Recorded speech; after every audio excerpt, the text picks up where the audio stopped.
This is a mock-up of what the back hanging rail of a cabinet looks like, and today we're going to use it to demonstrate the holding power of our InSoFast studs. I'm going to start by attaching this as you would a standard cabinet. And now I'm going to go grab a scale and we're going to start hanging stuff on it.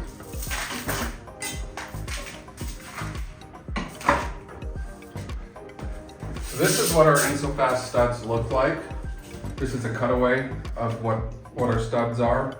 You can see they're embedded in the foam, and there's these grooves in the back that you put adhesive on to attach it to the wall.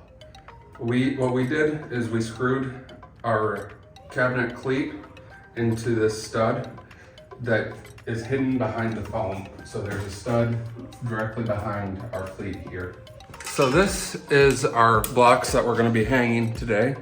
We've attached an InSoFast stud to the block and attached chains to them. We glued them on with our standard construction adhesive, and you can see how the dovetails hold our adhesive and form a mechanical bond. I'm going to go ahead and hang our first block on this chain here. Right now we're just under 50 pounds and our cleat is doing well so far. Our next block to hang on the chain here, see what we're at. That is about 80 pounds and our cleat is still holding up.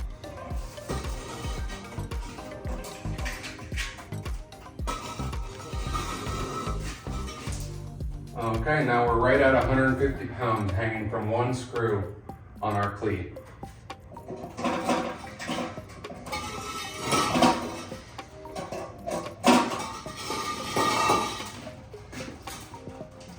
I think that's about 210 pounds, and our single screw is still holding up good. See how much weight we can get on this chain. I think that's right around 260 pounds, and we're still holding up good. Again, this is just a single screw into our InSoFast stud. Well, this is the last block I have for you guys today. I'm going to attach this on here, and I'm pretty sure this is going to hold up just fine.